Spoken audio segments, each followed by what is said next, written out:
Assalamualaikum warahmatullahi wabarakatuh. Nama saya Diasa Fitri dengan NPM 19510302444 akan menjelaskan tentang dinasti Abbasiyah. Pemerintahan dinasti Abbasiyah dinisbatkan kepada Al-Abbas, paman Rasulullah.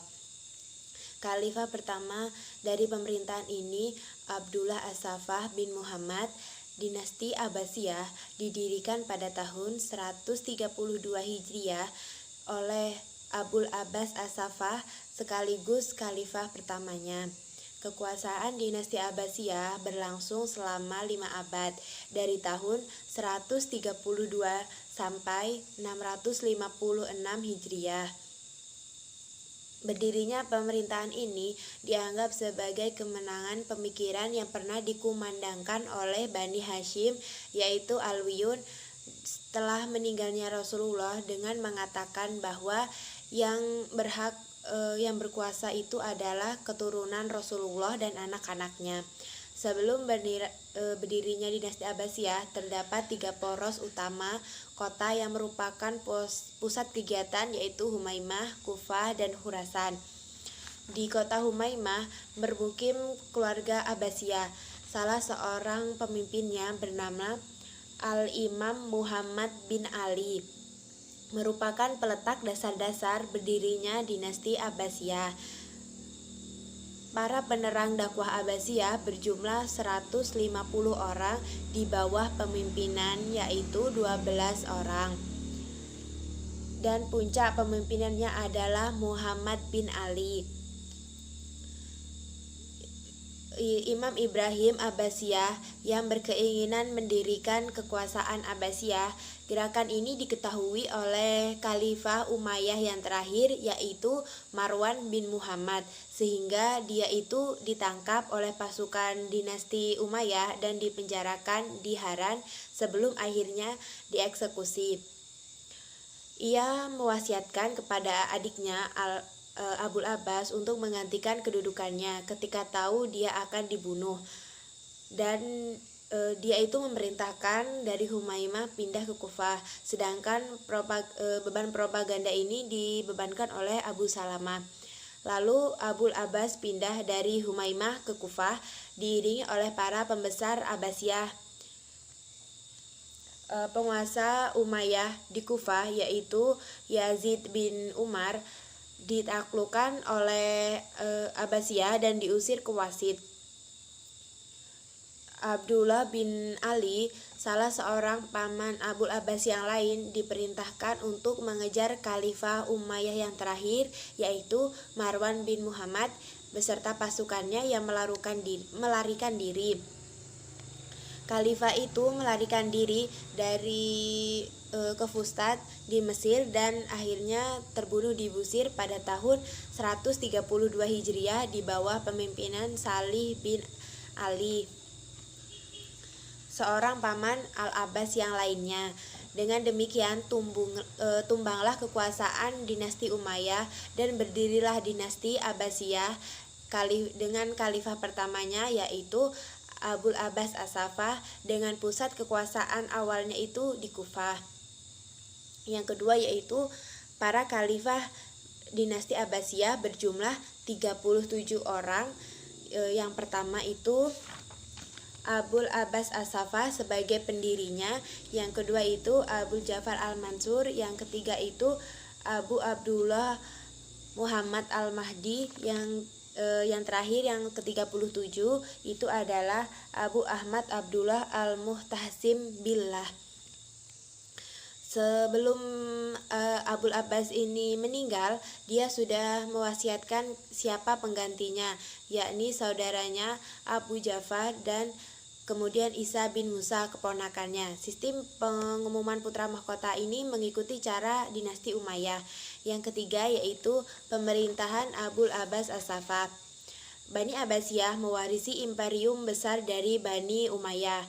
Mereka memungkinkan dapat mencapai hasil yang lebih banyak karena landasannya telah disiapkan oleh Bani Umayyah, dan Abbasiyah itu pertama kali memanfaatkannya. Abbasiyah merupakan revolusi dalam sejarah Islam, suatu titik balik yang sama pentingnya dengan revolusi Perancis dan revolusi Rusia di dalam sejarah Barat.